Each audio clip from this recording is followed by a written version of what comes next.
అనుమంతా చ అనుమోదనం అనుమననం కుర్వత్సు తత్క్రియాసు పరితోషః తత్కర్త అనుమంతా చ.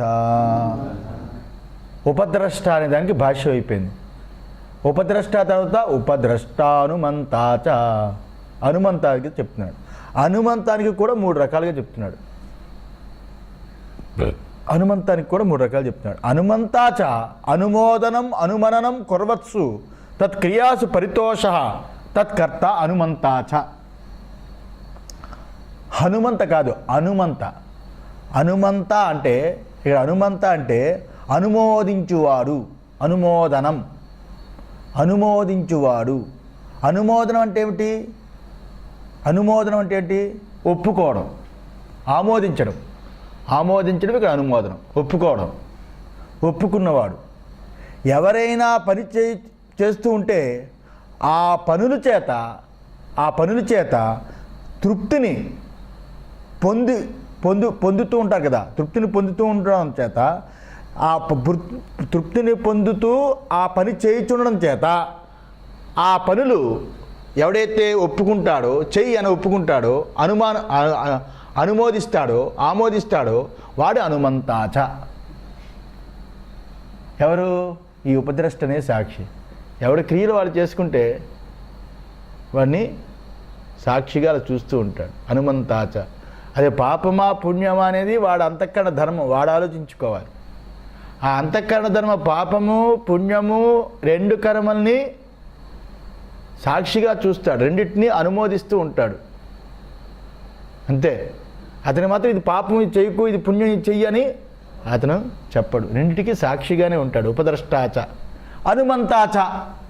అర్థమైందా? అనుమంతాచ ఒప్పుకున్నవాడు అని ఒకటి అర్థం.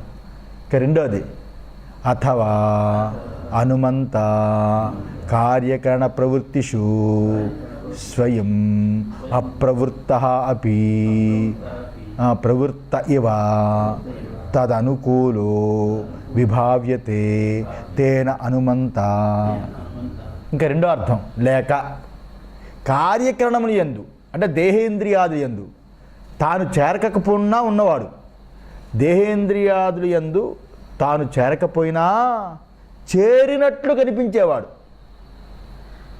దేహేంద్రియాదులు యందు తాను చేరకపోయినా చేరినట్లు వాడికి అనుకూలంగా తోచుచుండేవాడు అనుమంతాచ. అరే భగవంతుడి యొక్క అనుగ్రహం వల్ల ఈ కర్మలన్నీ చేస్తున్నావురా అంటాం కదా.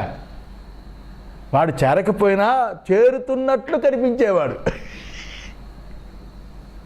అర్థమైందా? అన్నీ భగవంతుడి యొక్క అనుగ్రహం చేతనే చేస్తున్నాడు. వాడికి ఏంటో తెలియదు ఆ భగవంతుడి అనుగ్రహం అంటే ఏనాక. వాడు చేసే కర్మలన్నీ ఒప్పు కర్మలని అనుకుంటున్నాడు. వాడు నిజంగా చేరకుండా సాక్షిగా ఉన్నాడు. వాడు అన్ని కర్మలకి అనుగ్రహిస్తున్నాడు. కానీ వీడు చేసే కర్మలు దేవుడి యొక్క అనుగ్రహం చేత చేస్తున్నాడు. మంచి కర్మలు, బకెట్ కర్మలు, చెడు కర్మలు, అన్ని కర్మలు ఆయన అనుగ్రహం చేత జరుగుతున్నట్టు ఫీల్ అవుతుంటాడు కదా. అంతా బాబా గారి వల్ల జరుగుతుందిరా అంటారు కదా. ఈ రకంగా దేహేంద్రియాదులు యందు తాను చేరకపోయినా చేరినట్లు వాళ్ళకు అనుకూలంగా తోస్తూ ఉంటాడు కదా, దానిని కూడా అనుమంతాచ అని అంటారు. ఇక మూడో అర్థం ఇక్కడ దీని అర్థం ఏంటంటే ఆత్మ దేహేంద్రియాదులు ప్రారంభించి ఉన్న ఏ క్రియ అయినా తాను ప్రారంభించకుండా ఉన్నప్పటికీ ఆ దేహేంద్రియాదులు చేసే క్రియలు అవన్నీ దాని సన్నిధి అందే జరుగుతూ ఉంటాయి. కాబట్టి అది అనుకూలంగా జరిపిస్తున్నాడు లోపల సాక్షిగా ఉండి, లేకపోతే భగవంతుడు లోపల నడిపిస్తున్నాడు అన్నట్టుగా ఉంటాడు అనుమంతాచ. అంత సమీపంగా ఉంటాడు అని 2. ఇంకా మూడోది అథవా ప్రవృత్తాన్ స్వవ్యాపారేషు తత్సాక్షిభూతః కదాచితపి నా నివారయతి ఇది అనుమంత. అథవా లేక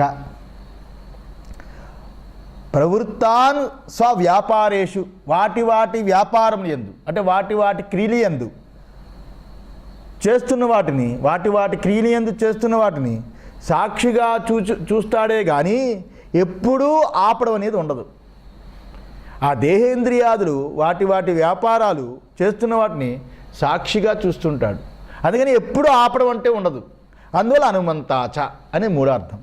అథవా ప్రవృత్తాన్ స్వవ్యాపారేషు, ప్రవృత్తి వాటి వాటి వ్యాపారాల్లో ప్రవృత్తి అవుతున్న దేహేంద్రియాన్ని తత్ సాక్షిభూత, దాని సాక్షిభూతంగా ఉంటాడు. కదాచిత్ తప్పు ఎప్పుడు కూడా నా నివారయతి, నివారించడు, వద్దు అని అండవు, సాక్షిగా చూస్తూ ఉంటాడు.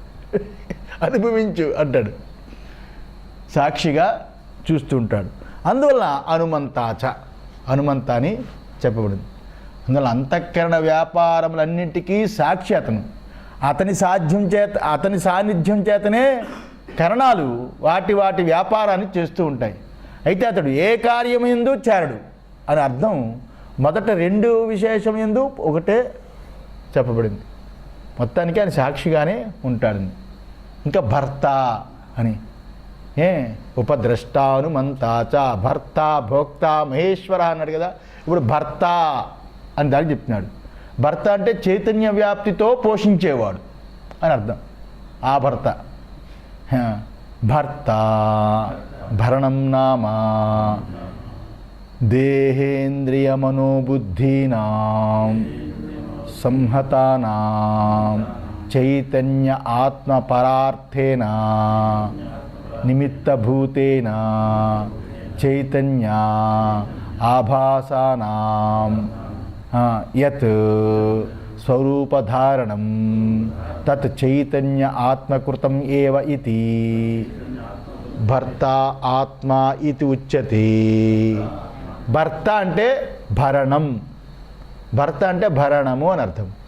భరణం నామ, భరణం అంటే దేహము, ఇంద్రియములు, మనస్సు, బుద్ధి, ఇవి సంఘాతాలు. భరణాలంటే ఇవి. భర్త అంటే భరణము అని అర్థం. భరణం అంటే దేహము, ఇంద్రియాలు, మనస్సు, బుద్ధి, ఇవన్నీ ఇవన్నీ సంఘాతాలు. వీటిని చైతన్య ఆత్మ పారార్థేన, చైతన్యాత్మనే మరొకరి కొరకు, చైతన్యాత్మనే ఆయన కొరకు, మరొకరి కొరకు బయటకు చేరి చైతన్యములే తోస్తున్నాయి. ఇవన్నీ దేని గురించి ఉన్నాయి?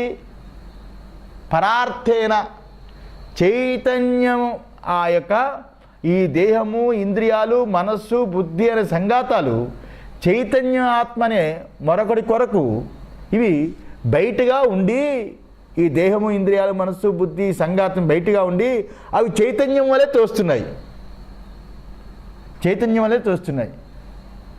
అర్థమైందా?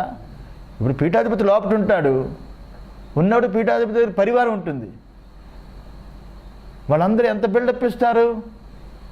పెరువారు, ఆవిడ పెరువారు అని ఒకడు, ఇంకోడు తట్ట తెచ్చారా తట్ట అది, ఇంకోడు దక్షిణ దక్షిణ పాదుకా దక్షిణ అని అందరూ చైతన్యవంతంగా ఉంటారు కదా.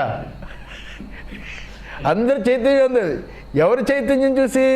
లోపట ఉన్న ఆయన చైతన్యం చూసి వీడు అందరూ చైతన్యవంతులై వారి వారి పనుల్లో ఏ రకంగా ఉంటారో చైతన్యవంతులై, ఆ రకంగా దేహము, మనస్సు, బుద్ధి ఇవన్నీ కూడా ఆ సంఘాతము చైతన్యవంతులై ఎవరి గురించి ఉంటున్నాయి? పరార్థేన, లోపట ఉన్న చైతన్యం కోసం ఉంటున్నాయి. వాటి స్వరూపాన్ని ధరించి ఉండడం అనేది ఉంది కదా. ఆ చైతన్యం యొక్క స్వరూపాన్ని ధరించి అవన్నీ ఉన్నాయి కదా. ఆ చైతన్య ఆత్మ నుండియే ఇవన్నీ చైతన్యవంతం కలిగి ఉన్నాయి. అందువల్ల ఆత్మ వాటన్నిటికీ భర్త. బాగుందా? ఆత్మ వీటన్నిటికీ భర్త అని చెప్పండి. ఇంత కార్యకణ సమూహానికి భర్త అని అర్థం. కార్యకణ రూపమైన ఈ సంఘాత మొత్తము కూడి ఆత్మ కొరకే పనిచేస్తున్నాయి. అవి చైతన్య ఆభాసతో కూడుకొని వాటి వాటి స్వరూపస్థితి ప్రవృత్తిని పొందుతూ ఉన్నాయి. ఈ ఆత్మ వల్లనే అయి ఉన్నందున ఇతడు దానికి భర్త అని అనిపించుకున్నాడు. భర్త అయినవాడు ఎలా తనకి ఉపజీవించుకొని ఉన్న భార్య, బిడ్డలు, సేవకులు మొదలగు వాటిని అన్నింటినీ భరిస్తూ ఉంటాడో ఆ రకంగా ఆత్మ శరీరేంద్రియ మనోబుద్ధి అన్నింటినీ కూడా భరించేవాడు అని చెప్పబడింది. అర్థమైందా? పీఠాధిపతి బాగుంది.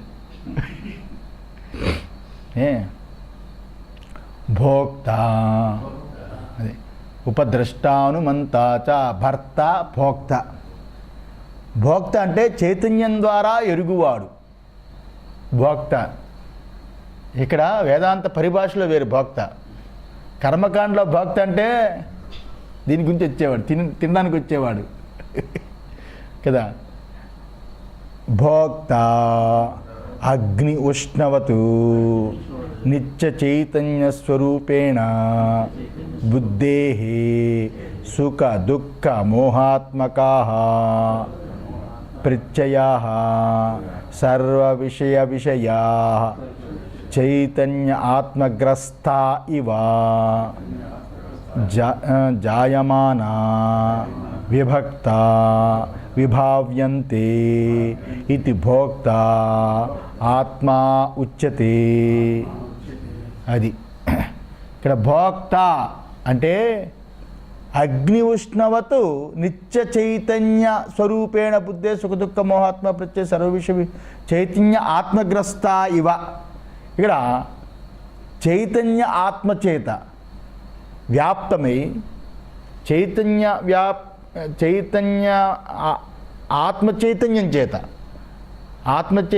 చేత వ్యాప్తమై ఉండినట్లే ఇవి తోచి పుడుతూ ఉన్నవి ఏవైతే ఉన్నాయో చైతన్య వ్యాప్తము చేతనే అవి ఉండినట్లే కనిపించి ఏవైతే తోస్తున్నాయో ఏవైతే పుడుతున్నట్లే కనిపిస్తున్నాయో అవి ఏమిటవి? సుఖ దుఃఖ మోహాత్మక అని సర్వ విషయాలు విషయం చేసుకుని సుఖము దుఃఖము మోహరూపమైన బుద్ధి ప్రత్యయాలు ఏవైతే ఉన్నాయో ఆ బుద్ధి ప్రత్యయాలు అగ్నికి వేడివలే అగ్ని ఉష్ణవతు అగ్నికి వేడివలే స్వాభావికమైన నిత్యస్వరూపం చేత విభిన్నంగా ఇతనిచే తెలియబడుతున్నవి. ఎవరి చేత? సాక్షి చైతన్యము చేత తెలియబడుతున్నవి.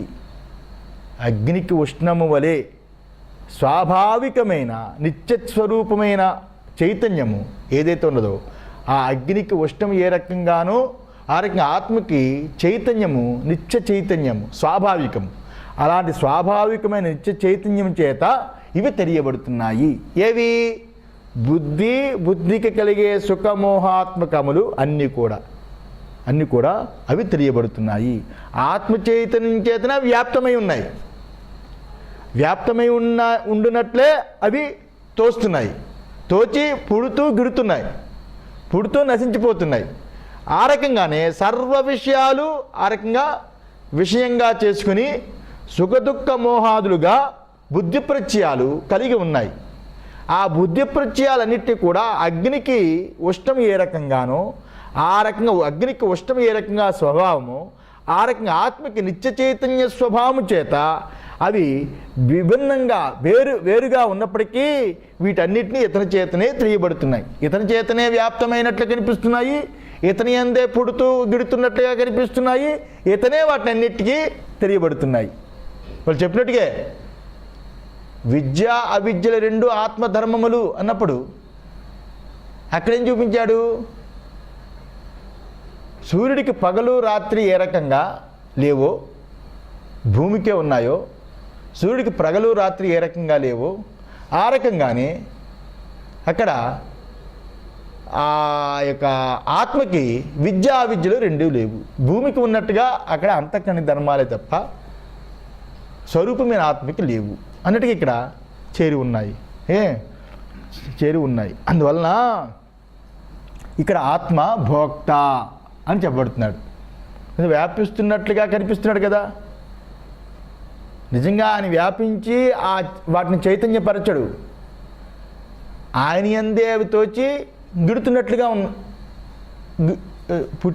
ఆయన యందే తోచి ఆయన యందే అణిగిపోతాయి. ఏవైతే ఆయన యందు తోచి ఆయన యందు అడిగిపోతాయో ఆయన స్వరూపం తెలియనప్పుడు ఆయనే అక్కడ సుఖ దుఃఖ మోహాత్ములుగా బుద్ధి అనిపించేవాడుగా కనిపిస్తున్నాడు. అర్థమైందా? ఆయన్ని విచారించినప్పుడు జాగ్రత్తగా ఆలోచిస్తే ఇంకా ఆ యొక్క విషయం ఇచ్చేసినప్పుడు ఆయనే ఆత్మ చైతన్యం చేత ఆ బుద్ధి వృత్తులు ఏవైతే సుఖము దుఃఖము మోహం అనే వృత్తుల్ని వ్యాపించేటట్లుగా ఆ చైతన్యం చేత వ్యాపించినట్లుగా అవి మళ్ళా కలిగి ఆయన మీదే ఆయన చైతన్యంలోనే అణిగిపోతున్నట్లుగా, ఆయనే వీటన్నిటిని తెలుసుకున్నట్టుగా కనిపిస్తున్నాడు. అందువల్ల ఆయన వీటికి ఎవరు భోక్త? ఆయనే భోక్త అయ్యాడు. సుఖము, దుఃఖము, మోహము వీటన్నిటికీ. అందువల్ల ఆత్మ తాను ఉన్నట్లే ఉన్నప్పటికీ నేను యొక్క ప్రత్యయాలు చైతన్యగ్రస్తమే ఉన్నట్లు తోచియే పుట్టుచుండడం చేత ఆత్మయందు భోక్తృత్వము ఇక్కడ కల్పితమై ఉన్నది. భోక్తృత్వము కల్పితమై ఉన్నది. అర్థమైందా? తర్వాత ఇంకేంటి? ఉపద్రష్టానుమంతాచ భర్త భోక్త మహేశ్వర. మహేశ్వర అంటే అన్నిటినీ వశం చేసుకున్నవాడు. సోలం పట్టుకుని ఇలాగే వేషాలు వేస్తుంటారు కదా ఋషికేశ్, హరిద్వార్లో, కాశీలో. అలా సోలాలు పట్టుకుని తిరిగేవాడు కాదు. మహేశ్వర అంటే సర్వాత్మత్వాత్ స్వతంత్రత్వాత్ చ మహాన్ ఈశ్వర చ ఇది మహేశ్వర. సర్వాత్మత్వాత్, సర్వానికి ఆత్మీయ ఉండడం వలన, సర్వాత్మత్వాత్ సర్వానికి ఆత్మీయ ఉండడం చేత, స్వతంత్రత్వాత్ సర్వానికి ఆత్మీయ ఉండడం చేత, స్వతంత్రుడై ఉండడం చేత, ఆ నిస్వంతంత్రుడు కాదు, స్వతంత్రుడై ఉండడం చేత, మహాన్ గొప్పవాడవడం చేత, ఈశ్వర శాసించేవాడవడం చేత మహేశ్వర మహేశ్వరుడు అనిపించుకున్నాడు అని మహేశ్వరుడు చెప్పాడు. తర్వాత ఉపద్రష్టానుమంతాచ భర్త భోక్త మహేశ్వర పరమాత్మేతి. పరమాత్మా దేహాదీనాం బుద్ధ్యంతానాం ప్రత్యేగాత్మత్వేన కల్పితానాం అవిద్యయా పరమ ఉపద్రష్టృత్వాదిలక్షణ ఆత్మా ఇది పరమాత్మ. పరమాత్మ అంటే ఇక్కడ కల్పితానాం అని ముందు తీసుకోవాలి. కల్పితానం అంటే తప్పు తెలివి చేత, అంతే కదా. కల్పితమైనటువంటి లోపల ఆత్మని కల్పితమై ఉన్న దేహము నుండి బుద్ధి వరకు, దేహము నుండి లోపట ఉన్న బుద్ధి వరకు అవన్నీ కల్పితాత్మలే కదా. ఆ కల్పితాత్మలు ఆత్మ ఆభాసములేవి. దానికన్నా లోపట ఉన్న ఉపద్రష్ట రూపముగా ఉన్న ఆత్మ ఎవడైతే ఉన్నాడో ఆ గొప్పవాడే, అతడే పరమాత్మ. పరం ఆత్మ. వీటన్నిటికీ పరం, వేరుగా గొప్పగా ఉన్నవాడు ఆత్మ. ఇవన్నీ ఒకదానికొకటి విచారిస్తే ఈ ఆత్మలన్నీ కూలిపోతాయి. వీటన్నిటికీ ఉపద్రష్టగా ఎవడైతే ఉన్నాడో వాడే పరమాత్మ. పరమాత్మ ఆడే గొప్పదైన ఆత్మ పరమాత్మ. దేహాది బుద్ధ్యాంతం వరకు అవిద్యాకల్పితమైన ఆత్మలతో పోలిస్తే అన్నిటికంటా గొప్పదైన ఈ ఆత్మ పరమాత్మ అని అర్థం. అందువల్ల అవివేకులకి దేహాదులే ఆత్మయి ఉన్నది. ఇక్కడ విచారించడం ఏంటంటే అవివేకులకి దేహాదులే ఆత్మయి ఉన్నది. కొంత వివేకం ఉన్నవారికి, అవివేకులకైతే దేహమే ఆత్మ అంటారు. చార్వాకులు, నాస్తికులు వీళ్ళందరూ. కొంచెం వివేకం ఉందనుకోండి, ఇలాంటి బుద్ధిమంతులు ఎవరైనా ఉన్నారనుకోండి, జీవుడే ఆత్మ అంటారు. జీవుడే ఆత్మ అంటారు. అయితే జీవుడెవరు అని అడిగితే 19 ముఖాలతో కూడుకున్నవాడు అని అంటారు. ఏమిటి 19 ముఖాలు? 10 ఇంద్రియాలు, అంతఃకరణ ఎన్నయ్యాయి? 14. 5 భూతములు. 5 భూతములైనా శబ్దస్పర్శ రూపరసగంధాదులు. 5 ప్రాణాలు, పంచ ప్రాణాలు.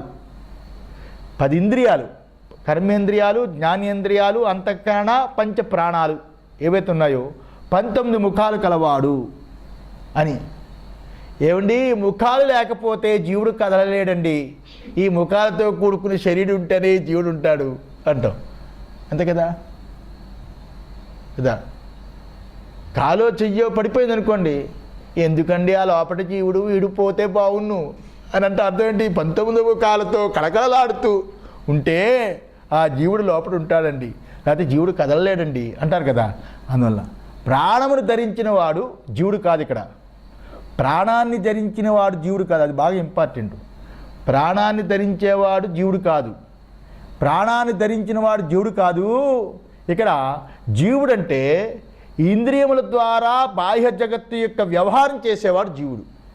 ఇంద్రియాల ద్వారా బాహ్యము జగత్తులో అక్కడ ఆ వ్యవహారాలు ఎవడైతే ఇంద్రియాలను పెట్టుకుని అంతఃకరణ జ్ఞానేంద్రియాలను పెట్టుకుని బాహ్య జగత్తులో వ్యవహారం చేసేవాడు ఎవడైతే ఉంటాడో వాడు జీవుడు. శరీరాన్ని ధరించి ఉండడం చేత అతడికి శారీరుడు అని పేరు. ప్రాణాన్ని ధరించేవాడు ప్రాణుడు అని పేరు. ప్రాణాన్ని ధరించేవాడు ప్రాణుడు అని పేరు. జీవుడంటే ఇంద్రియాల ద్వారా బాహ్య జగత్తుని వ్యవహారం చేసేవాడు. శరీరాన్ని ధరించి ఉండడం చేత ఆ జీవుడికి ఇంకొక పేరేంటి? శారీరుడని పేరు. శారీరుడని పేరు. పరమాత్మ ఈ జీవునికి కూడా ఆత్మయ్య ఉన్నాడు. పరమాత్మ ఈ జీవుడికి కూడా ఆత్మయ్య ఉన్నాడు.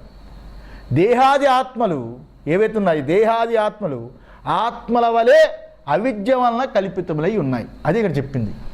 కల్పితానాం, అవిద్య వల్ల కల్పితమై ఉన్నాయి. వాళ్ళు వాటి యొక్క నిజమైన స్వరూపం ఆత్మ కాదు. అవి ఉత్తుత్త ఆత్మలు. ఒకదానికొకటి గొప్ప అనుకుంటుంది కదా. ఒకదానికొకటి కిరణ కంట గొప్ప కృష్ణ, కృష్ణ కంట గొప్ప కామేశ్వరం, కామేశ్వరం కంట గొప్ప ఇంకోటి, ఇలా వీడి గొప్ప అనుకోడు. అసలైన గొప్పవాడు పీటర్ కదా. ఈ రకంగా అందులో వీరు నిజమైన ఆత్మలు కారు. అందులో వారిని పోలిస్తే ఇతడు వ్యతిరిక్తుడు. వీటికి కూడా పరమార్థమైన ఆత్మగా ఉండు, పరమార్థముగా ఉండే ఆత్మ ఎవరు? పరమాత్మయే. అందువల్ల అర్థమైందా? ఇవన్నీ అవిద్యా కల్పితములు ఈ ఆత్మలు. అది చెప్పడానికి ఇక్కడ మళ్ళా మంచి భాషను చెప్తున్నాడు. సోంతః పరమాత్మా ఇతి అనేన శబ్దేన చ అపి ఉక్తః కథితః శృతో. అందువలన పరమాత్మ అని పేరు చేత శృతి యందు చెప్పబడి ఉన్నవాడు. సో అంత పరమాత్మ ఇది అనేన శబ్దేన చాపి ఉక్తః కథితః శృతౌ. పరమాత్మ అని పేరు చేత శృతి యందు చెప్పబడి ఉన్నవాడు, పిలువబడుతున్నవాడు అని అర్థం ఇక్కడ. అందువల్ల చెప్పబడుతున్నాడు శృతి యందు. వీటన్నిటికీ ఆత్మ పరమాత్మ, ఈ అన్ని ఆత్మలకి ఆయనే పరమాత్మ అని. దేహాత్మవాదులు దేహమాత్మ అనుకుంటున్నారు. ఆ ఆత్మ కంట పరుడేది ఇంకోడెవడు? ఇంద్రియాలే ఆత్మ అనుకుంటున్నాడు. ఆ ఆత్మ కంట పరమైనది ఇంకోడెవడు? మనస్సే ఆత్మ అనుకుంటున్నాడు. ఆ ఆత్మ కంట పరమైనది ఇంకోడెవరు? బుద్ధే ఆత్మ అనుకుంటున్నారు బౌద్ధులు. అందువల్ల విజ్ఞానం అంటారు కదా. ఆత్మ కంట పరుడెవరు? పరమాత్మయే. ఇవన్నీ ఉత్పత్తి ఆత్మలు, ఇవన్నీ కల్పనలు. పరమాత్మయే. సో అంతః పరమాత్మ అని శృతి చెప్తుంది. ప అసౌ. అతను ఎక్కడున్నాడు? ఆ పరమాత్మ ఎక్కడున్నాడు? బాగుంది. ఆ పరమాత్మ అయితే ఎక్కడుంటాడు అంటే అస్మిన్ దేహే పురుషః పర అవ్యక్తాత్. అతను ఎక్కడున్నాడు? అస్మిన్ దేహే. అస్మిన్ ఈ దేహమందు, ఈ దేహంలో పరమపురుషుడుగా ఉన్నాడు. ఆ పరమాత్మ ఈ అస్మిన్ దేహే పురుషః పరః, పరమపురుషుడిగా ఉన్నాడు. పురుషుడి కంటే పరుడని కాదు ఇక్కడ, పరమపురుషుడిగా ఉన్నాడు. అవ్యక్తాత్, అవ్యక్తము కంటే పరమపురుషుడిగా ఉన్నాడు. జీవుడు అపరపురుషుడు, పరమాత్మ పరమపురుషుడు. అర్థమైందా? అపరపురుషుడు ఏదైతే ఉందో అపరమంతా అది మిథ్య. పరపురుషుడు ఏదైతే ఉందో పరావిద్యతో ప్రకాశించబడే పరమాత్మ ఏదైతే ఉందో అది సత్యం. అది ఏకమేవా అద్వితీయం. దాన్నే 15 గీతలో 15:17లో ఉత్తమ పురుషస్త్వన్యః పరమాత్మేత్యుజాహృతః. అతడు ఆ పురుషుడు పరమాత్మ అని చెప్పి ఉత్తమ పురుషుడు ఎవడైతే ఉన్నాడో ఆ ఉత్తమ పురుషుడు దానికంటా వేరు. ఉత్తమ పురుషస్త్వన్యః, దానికంటే ఉత్తమ పురుషుడు అన్యుడు. వాడే పరమాత్మేత్యుజాహృతః, పరమాత్మని చెప్పబడుతున్నాడు అని 15వ అధ్యాయంలో కూడా చెప్పబోతుంది. 17వ శ్లోకంలో ఇది యో వక్ష్యమాణః. ఈ రకంగా ముందు చెప్పబడువాడు ఎవడైతే ఉన్నాడో 15 అధ్యాయాల ముందు తర్వాత వచ్చే అధ్యాయంలో ఎవడైతే ఉన్నాడో వాడు. ఇంకా ఏం చెప్పాడు ఇక్కడ ఈ 13 అధ్యాయంలో, ఈ అధ్యాయంలో క్షేత్రజ్ఞం చాపి మా విద్ధి, ఈ క్షేత్రజ్ఞుడు నేనని తెలుసుకో అని ఇక్కడ చెప్పాడు. ఈ క్షేత్రజ్ఞుడు ఉత్తమ పురుష, ఉత్తమ పురుషుడు అక్కడ చెప్పబోతున్నాడు. ఉత్తమ పురుషుడని అక్కడ చెప్పబడుతుంది. ఈ రకంగా ఉపన్యస్తో వ్యాఖ్యాయ ఉపసంహృత చ, ఈ రకంగా క్షేత్రజ్ఞం చాపి మా విద్య అని ఉపక్రమం ఉంది. ఈ రకంగా 13 అధ్యాయులు ఇక్కడ చెప్పి వ్యాఖ్య ఉపసంహృత, అక్కడ ఉత్తమ పురుషస్తన్య పరమాత్మేచు అర్థం అక్కడ ముగించబోతున్నాడు, ఉపసంహారం చేయబోతున్నాడు కదా అని అర్థం. అందులో జీవాత్మ కూడా ఈ దేహమందే ఉంటాడు, పరమాత్మ కూడా ఈ దేహమందే ఉంటాడు. అయితే జీవాత్మ దేహమందు అభిమానపూర్వకంగా ఉంటాడు. ఈ దేహమందు జీవాత్మ అభిమానపూర్వకంగా ఉంటాడు. దేహమే తానని ఒక్కొక్కసారి, దేహము తానని ఒక్కొక్కసారి తీసుకుంటూ ఉంటాడు కదా. మళ్ళా ఇంద్రియమే తానని ఒక్కొక్కసారి తీసుకుంటుంటాడు. మనసే తానని ఇంకొకసారి తీసుకుంటుంటాడు. బుద్ధే తనకి మడికి నిలకడలేనివాడు కదా. అందువల్ల ఇతడు ఎలాంటి వాడంటే, ఇతడు ఇంటిలో ఉన్నవాడు, ఇంటిలో ఉన్నాను అంటాడు, ఊరిలో ఉన్నాను అంటాడు. ఈ విధంగా వ్యవహారం చేస్తాడు. ఒక దగ్గర ఉండడు, స్థిరమైన వాడు కాదు. చపలచిత్తుడు ఈ జీవుడు. అందువల్ల అతడు దేహీ శరీరుడు అని పేరు. ఇంకా పరమాత్మ ఆ రకంగా దేహమందే ఉంటాడు వాడు కూడా. కానీ దేహానికి అంటుకొని ఉండడు, దేహానికి అంటుకొని ఉండడు. అతనికి దేహం యొక్క అద్దు లేదు, దేహం యొక్క అద్దు లేదు. అందువల్ల అతడు అశరీరుడు. దేహం యొక్క అద్దు లేదు, వాడు అశరీరుడు. శరీరానికి పురమని కూడా పేరుంది, పురము అని పేరు కూడా ఉంది. పురము యందు ఉండడం వలన పురమైన శరీరాన్ని, పురము యందు శరీరానికి పురమని పేరుంది. ఈ పురమందు ఉండడం వల్ల ఆ శరీరాన్ని నేను నాది అని అభిమానులను భావించడం వలన జీవుడికి పురుషుడు అని పేరు, జీవుడికి పురుషుడు అని పేరు.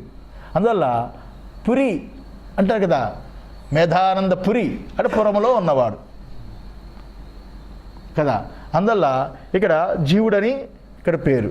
అందులో పరమాత్మ అయితే దేహమందు మాత్రమే కాకుండా సర్వజగత్తుని వ్యాపించేవాడు, సర్వజగత్తుని వ్యాపించేవాడు. అందువల్ల పూర్ణుడుగా ఉండడం చేత పురుషుడని పేరు. పూర్ణాత్ పురుష, పూర్ణుడిగా ఉండడం చేత పురుషుడని పేరు. పురీతత్ పురుష, పురములో ఉండేవాడు పురుషుడని కూడా పేరు అని 2 పేర్లు ఉన్నాయి. అతనే ఉత్తమ పురుషుడు, అతనే పరమ పురుషుడు. నిజంగా చూస్తే ఆ పరమాత్మే జీవుల పరమార్థ స్వరూపం, ఆ పరమాత్మే జీవుడి యొక్క పరమార్థ స్వరూపం. తెలియనంత వరకు నీడను చూసి దయ్యం అనుకున్నట్టుగా పరమాత్మ యొక్క చేతనమే ఆభాస చేతనము జీవుడిగా అర్పించుకుంటున్నాడు.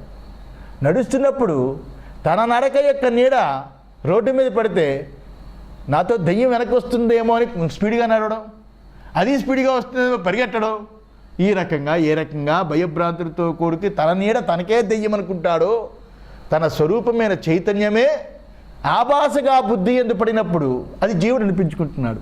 నిజంగా పరమార్థ స్వరూపము దాని యొక్క నిజస్వరూపము పరమార్థమే జీవుడి యొక్క నిజస్వరూపము. ప్రకృతి వివేకము చేసుకున్న ప్రతి ఒక్కడూ తన స్వరూపము పరమాత్మే అనడానికి, తెలుసుకోవడానికి ప్రయత్నం చేస్తూ ఉంటాడు. ఎవడైతే ప్రకృతిని వివేకం చేసుకుంటాడో, ప్రకృతి నుండి విడిపోతాడో, అలాంటి వాడు దర్శనం చేయగలడు ఈ పరమపురుషుణ్ణి. అందులో శరీరమందు అభిమానమై ఇంద్రియాలకి సేవకులై ఉన్న జీవరూపమైన పురుషుడై ఉంటే వాడు దాని వశంలో ఉంటాడు. అందువల్ల ప్రకృతి పురుషులు వివేకం చేసుకొని మన పరమార్థ స్వరూపం యందు నిలబడి అంతటినీ పాలించు మహేశుని అనిపించుకొని పరమాత్మనిష్ఠులై ఉండడం అనేదే ఇక్కడ ఈ శ్లోకంలో చెప్పబడింది. అందువల్ల దాసులై ఉండాలో ఈశ్వరుడై ఉండాలో ఆలోచించి భగవంతుడు ఇలా చెప్పాడు. ఏ రకంగా ఉంటే బాగుంటుందో మీరే చూడండి అని. ఓం సహనా భవతు సహనో భునక్తు సహ వీర్యం కరవావహి